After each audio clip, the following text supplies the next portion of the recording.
including port facilities and those used for the production and distribution of food.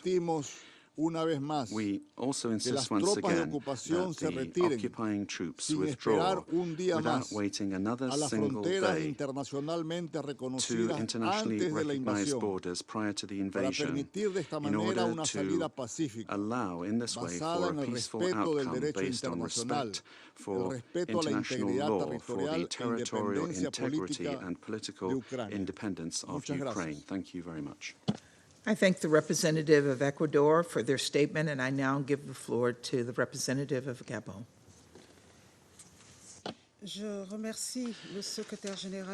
I'd like to thank Undersecretary General Rosemary DeCarlo for her briefing, and I'd like to thank Madam Katerina Rashevska and Mr. Mikola Culeba for their briefings. Madam President, after 18 months of deadly war in Ukraine, the fighting in recent weeks has intensified in the south of the country with an increase of drone, missile, and other long-range weapon attacks. These indiscriminate attacks continue to target the civilian population and infrastructure, as well as humanitarian personnel, very often forced, as recently in Kherson, to interrupt the distribution of humanitarian aid that is vital for the population in distress. We are concerned by the critical situation for millions of men, women and children left to their own devices and deprived of the principal mechanisms of international aid. Attacks and other kinds of violations against children are abject and intolerable. The population of the regions neighbouring the Kakhovka Dam, since that important reservoir was destroyed, are facing a particularly alarming humanitarian situation because they've not only lost their housing, their means of subsistence, but they've also lost their water supply. This situation is untenable and must cease. Once again, we call upon the parties to strictly respect their obligations in the framework of international humanitarian law, particularly the protection of people who are not part of the fighting, as well as civilian infrastructure. The warring parties have the obligation to facilitate the movement of humanitarian workers and to enable unhindered access without discrimination to the areas and the people that require humanitarian assistance. We also call upon the warring parties to not use mines or cluster munitions or other remote-guided weapons, and to take the maximum amount of precaution in order to minimize the effects on civilians, particularly women, children, and the most vulnerable. Madam President, the grain export agreement, signed 6 months after the outbreak of the war, has helped us to see that despite the ongoing fighting, a window of hope remained open for the deployment of diplomacy. This hope today seems to have evaporated, and the surge of hope has been swept away by the somber outlook of a war of attrition, which only gives rise to excessive armament. We ask the parties to work together in dialogue to return to this important agreement. My country welcomes the extraordinary international mobilization from which Ukraine continues to benefit from the United Nations, and particularly the establishment of a sufficient humanitarian response, making it possible to address the emergency, including the winter response plan of OCHA, which makes it possible to project the humanitarian response starting in the month of October in order to respond to the critical needs that there will be during this difficult time of year. We commend the specialized agencies of the United Nations and all organizations working on the ground who must address multi-faceted humanitarian needs in very difficult conditions very often. We recognize their efforts to provide urgent assistance to those that have been displaced or injured. But even the most elaborate reconstruction programs for Ukraine can never evaluate, much less put a figure on the cost of war for victims, children and adults who, in addition to losing their homes, have lost their belongings, have lost their dignity, their dreams and their hopes. And this will go on perhaps for generations. We'll see these scars of war. We welcome the initiative of UNESCO to train 15,000 school psychologists to support school children and teachers civilians who are victims of war. This is an important contribution to prevent or at least minimize the invisible injuries of war. This is why the return to peace must be the ultimate goal towards which all energies must be focused. We will never cease to call upon the parties to de-escalate and enter into dialogue in order to put an end to the war. We remain persuaded that another outcome than a war of attrition is possible. According to the mechanisms of the United Nations Charter, my country remains attached to viable solutions that will make it possible to find a sustainable solution to the conflict and allow the parties to invest in negotiations for peace and peaceful coexistence. Thank you, Madam President. I thank the representative of Gabon for their statement, and I now give the floor to the representative of the United Kingdom. Thank you, President. I thank Undersecretary General DeCarlo, Ms. Rashevska, and Mr. Culeba for their briefing. President, let me begin by wishing a happy Independence Day to all Ukrainians. In 1991, Ukraine declared independence from the former USSR, with 92% of the country voting in favour in a national referendum. Ukraine's existence as a sovereign country was recognised by the United Nations, including the Russian Federation. If Russia's illegal invasion last year had succeeded, there would be one fewer independent UN state today.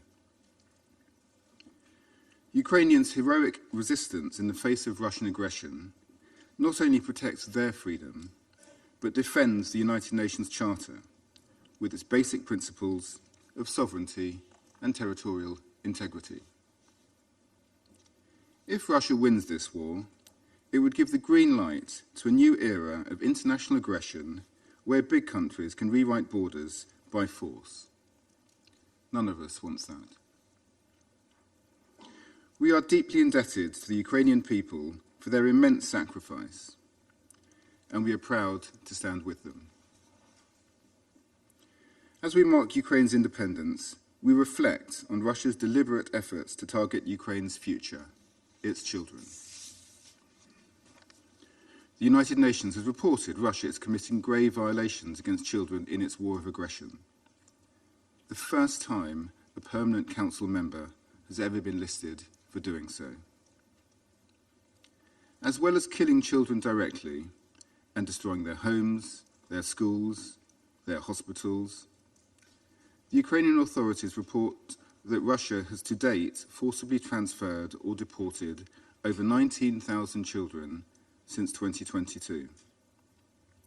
President Putin and his Children's Rights Commissioner are the subject of arrest warrants issued by the International Criminal Court for their alleged role. For Ukrainian families, these forced transfers and deportations have devastating and life-changing consequences that will be felt for generations. Russia uses fear of this tactic to suppress dissent among Ukrainians living under temporary Russian control.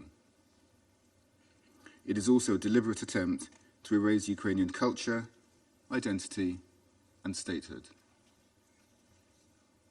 Russia has not attempted to preserve the identities of children it has forcibly deported, as required by international humanitarian law.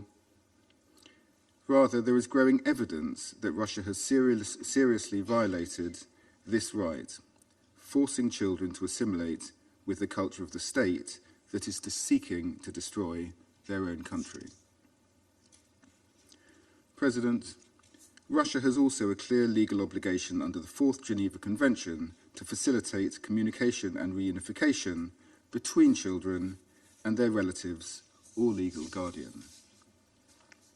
Russia has failed to provide reliable information about the children it has transferred to its territory, particularly to those children placed with Russian foster families.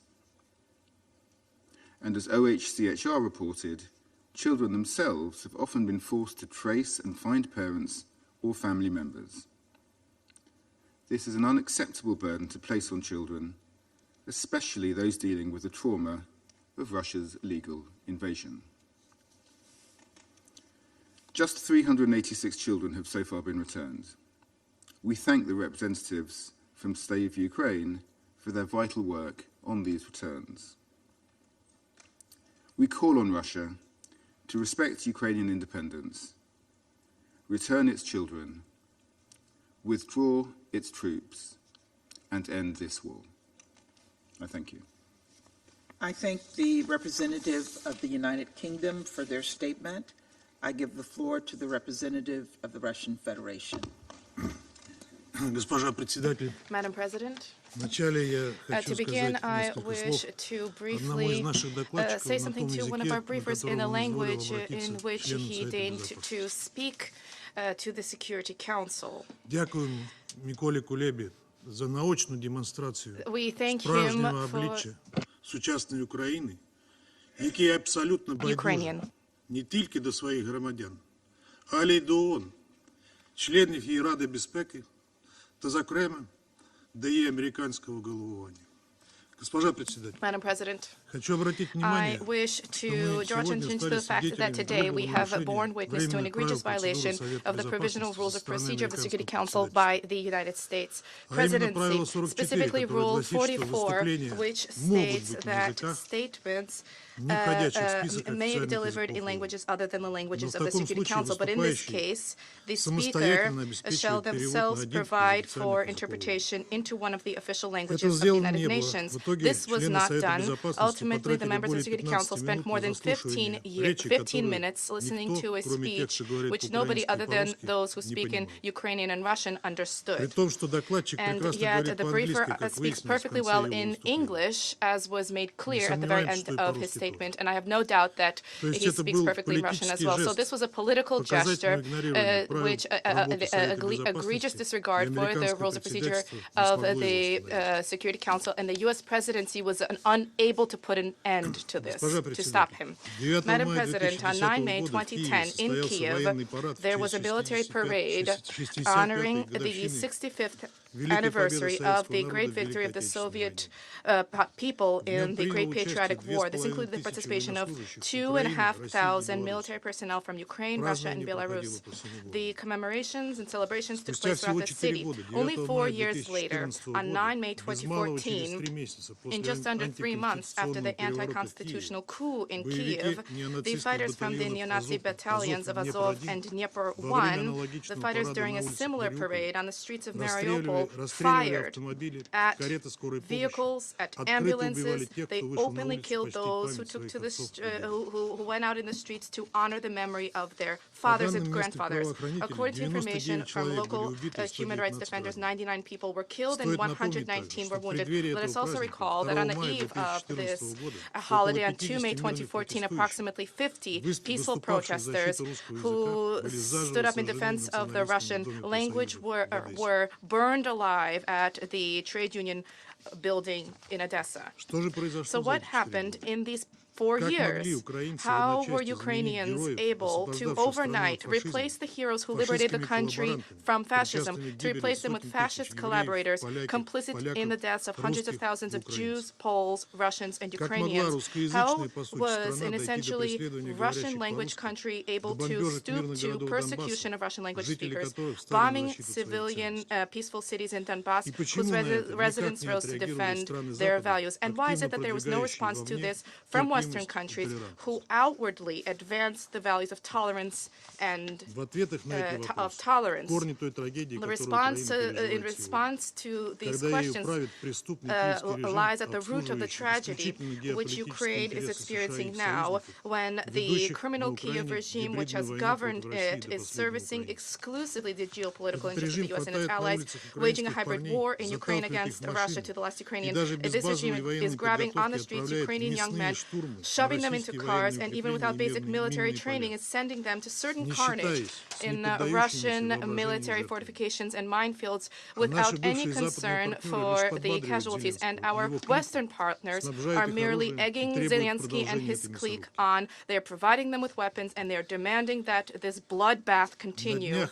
Just recently, experts from the Die Welt German paper efficiently calculated that the Kiev regime needs to mobilize yet another 3 million people to defeat Russia, and this despite the fact that the Ukrainian population, according to UN data, reduced from 48.2 million people in 2001 to 36.6 million in early 2022. Today, there are no more than 29 million people living in Ukraine. But Ukraine's sponsors have no concern about these people, for as Polish President Duda said, Russia can be defeated cheaply insofar as, and I quote, American soldiers are not dying, unquote. When faced with these unsavory facts, American and Western colleagues generally say that we would not find ourselves in this position had Russia not begun a special military operation against Ukraine. However, the tragedy of this country began long before, when the West chose Ukraine as a pawn to fight against and to weaken Russia. We would not find ourselves in this situation if the Kiev regime had not begun in 2014 a war against its own Russian-language citizens in the east of the country. We were compelled to come to the defense of women, children, the elderly who were being destroyed by Ukraine after Ukraine and its Western sponsors unequivocally refused to comply with the Minsk agreements, which were endorsed by the UN Security Council. Moreover, as we know perfectly well today, for all of these years, this document was used as a mere smokescreen for Ukraine's preparations for war with Russia. Our country, till the last moment, leveraged the diplomacy to address the situation. For many years, we called, including in this hall, for implementation of Minsk. In late 2021, we accepted an unprecedented proposal for security safeguards with Western states. All of these were rejected, and Ukraine openly prepared for this forcible seizure of DPR and LPR. Russia could not allow this or tolerate it, nor could we reconcile ourselves to the entrenchment on our borders of the Russophobic neo-Nazi regime, which posed a direct threat to Russia. Distinguished colleagues, today's meeting, as we know, was timed by the United States and allies to coincide with Ukrainian Independence Day.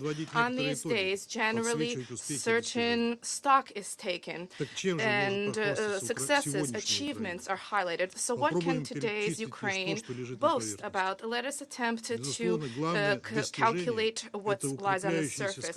Of course, the main so-called achievement is the real totalitarian dictatorship, which is strengthening with each day, where dissent is prohibited, opposition is prohibited, history is being rewritten, and state policy has incorporated the glorification of Nazis and Hitler's henchmen. We are aware of tens of thousands of Ukrainians who were arrested merely for viewing Russian websites, listening to Russian music on phones, reading Russian books. Everything linked to Russia was declared to be hostile in that country long before our special operation. We have borne witness to and continue to bear witness to a multitude of political murders, intimidation, and blackmail political opponents. Are you aware of any other countries where such things take place in the open? Are you aware of any other countries where there's persecution on religious grounds taking place openly, where the canonical church is prohibited, where cathedrals, parishes, and monasteries are seized, where clergy, where holy sites are desecrated, and clergy are being persecuted for their conviction? And we have seen unprecedented corruption, which has reached unprecedented levels, with billions of dollars of Western assistance being stolen by the Kiev regime. The Ukrainian media space abounds with this news. Only our former Western partners are able to overlook this, and yet Western countries are seeing public opinion be concerned about the situation, which the authorities are attempting to brush aside. And what other state, other than the notorious Islamic State, what other state openly advances terrorist methods as state policy, taking pride in assaults and attacks against civilians? They're being used unwittingly as suicide bombers. They're being blackmailed through fraudulent cyber schemes. They're being forced to commit crimes in their country. Are there many states like this? And are there many states attempting to falsify their own history, to brainwash their own citizens civilians, indoctrinating absolutely false ideas about their country, its role in global civilization and culture. Today, we have already shown in this hall Ukrainian school textbooks which allege that Jews, the French, the Portuguese, and many other people descended from ancient Ukrainians. What good could come of this historical delirium and heresy which dovetails with Nazi theories of a master race which is superior to its neighbors? What is most unfortunate, distinguished colleagues, is not just that that Ukraine has stooped to such so-called achievements, but that this was done under the direct guardianship of the U.S. and its allies, which today have demonstrated selective blindness and deafness, both when it comes to crimes perpetrated by the Kiev regime within its country and outside of the country. Moreover, Western capitals today essentially are complicit in this, not just because they are providing the Zelensky regime with the weapons that are used to kill civilians, and not only because they are providing it with surveillance information and recruiting mercenaries and necessary technical specialists, but first and foremost because they are concealing this abhorrent, heinous lie which is spread by the regime about itself in Russia, the lie about the real goals of our military operation and its reasons, the real perpetrators in the death of civilians, and the Ukrainian air defenses which are located in residential areas in violation of IHL, the lie about the provocations such as Bucha, Kramatorsk, and the Mariupol drama theater, the lie about our alleged abductions of Ukrainian children who we are actually saving, and lastly the lie about those crimes which today, the criminals which present-day Ukraine honors as heroes. Today our Western colleagues will provide us with many of such lies, and we will continue to hear these lies. It is no coincidence that the U.S. presidency brought in as large a number as possible of Western allies to take part in this meeting. You have long acted on the well-known principle that the more blatant the lie, the easier it is to believe it, and the more horrific the lie, the easier it is to believe it. But you're forgetting one thing. The more you lie and attempt to tarnish the Russia and distort what we have done, why we are doing this, the more this lie will corrode your foundations, the foundations of your societies, your values and principles. The consequences of the situation are clear. We see more and more people throughout the world becoming to understand the truth of what is happening, and they are horrored at it. And they are watching this in horror. And the truth is that this proxy war against Russia is programmed by the U.S. and its allies in 2014, if not before. And Washington, London, and Brussels, fighting by proxy, have no concern and no interest in ending this. They live on air read military training manuals and gain experience in modern-day methods of engaging in armed hostilities, risking nothing other than the weapons provided to Ukraine. Otherwise, they would have allowed Zelensky and his team to conclude the peace that was nearly reached in March of last year with highly beneficial conditions for Ukraine. But this is a scenario which the collective West does not need.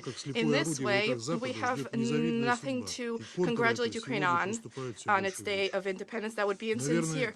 It is being used as a blind weapon wielded by the West.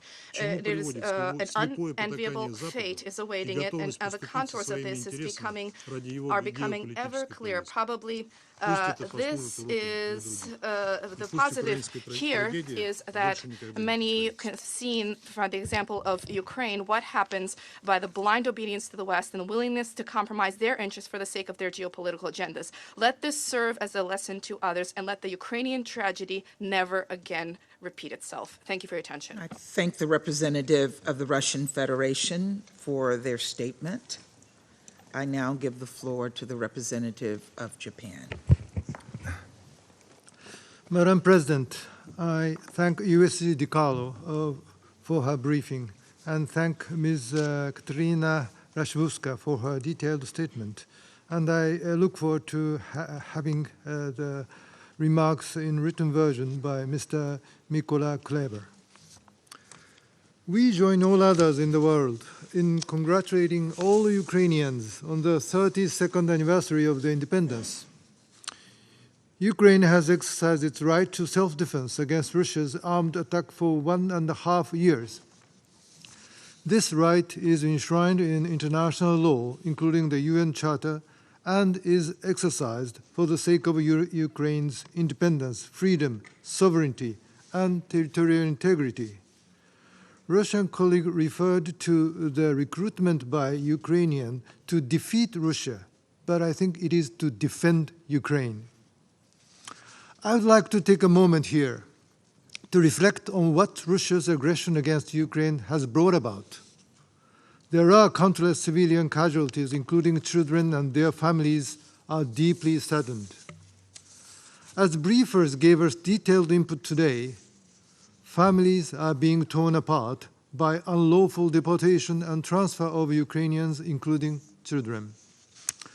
Countless critical civilian infrastructure, including power plants and dams, have been destroyed. Europe's largest nuclear power plant is illegally occupied, posing a risk of nuclear disaster. Many UNESCO World Heritage sites have been damaged. Ukraine's grain exports have been hampered, grain prices have risen, and vulnerable populations have lost access to food. The world is being held hostage. The damage is too great to list here. Madam President, there are some results that the international community achieved.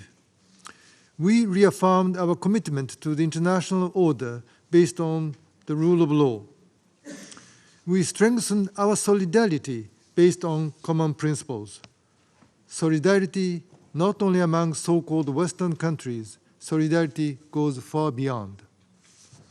No matter how much Russia tries to mislead the world, we are united in our voice that Russia's aggression against Ukraine is nothing but a flagrant violation of the UN Charter.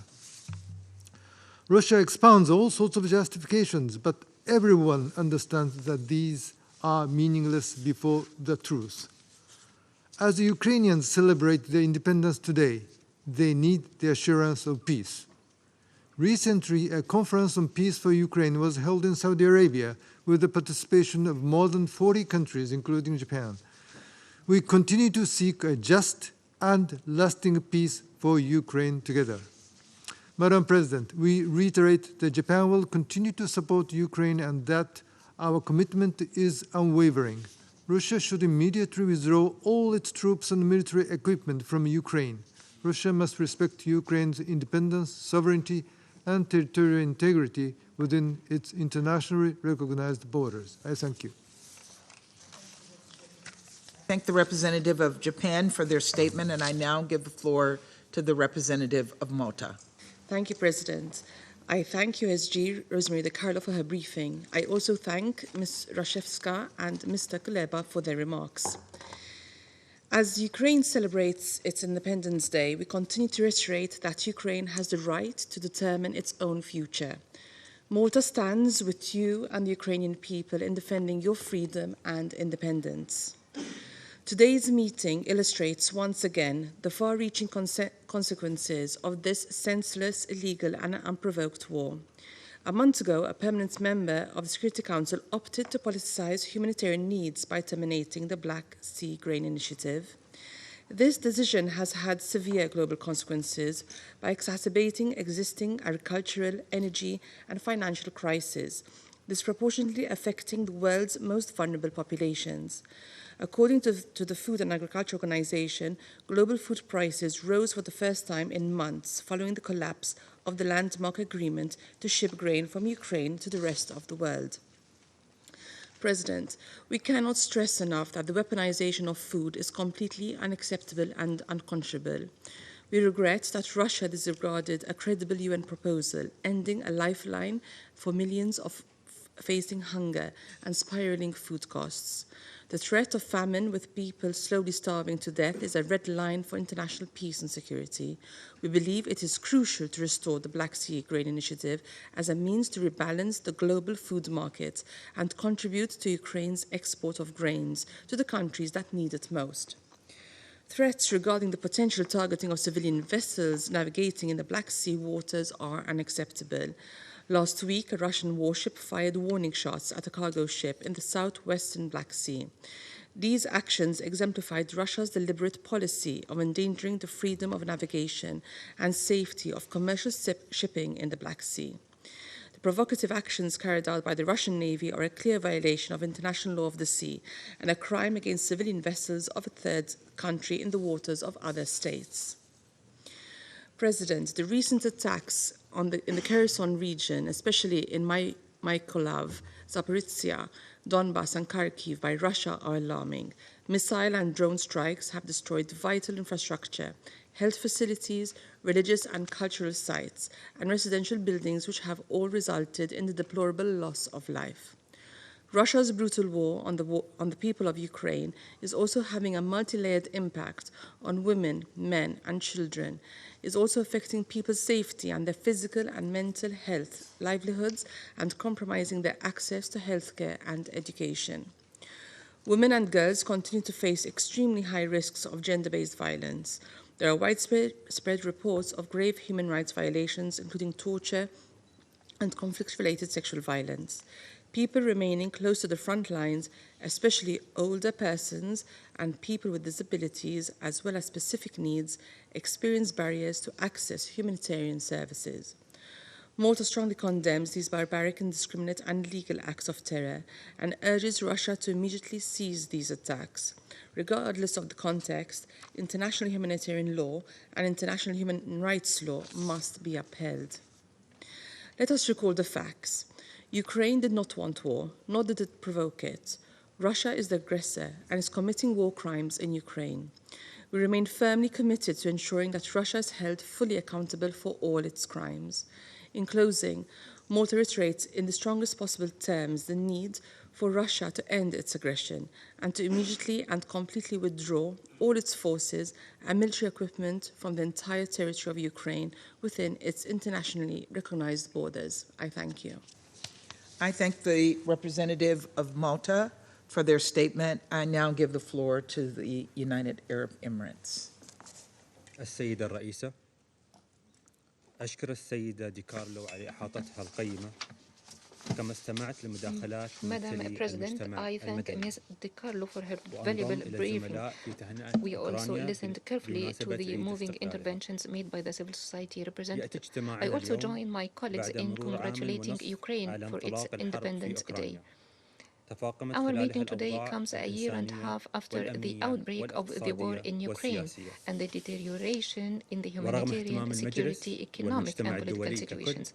Despite the attention of the Council and the entire international community, as well as the numerous calls to end the war, hostilities continue in the absence of a just and lasting solution.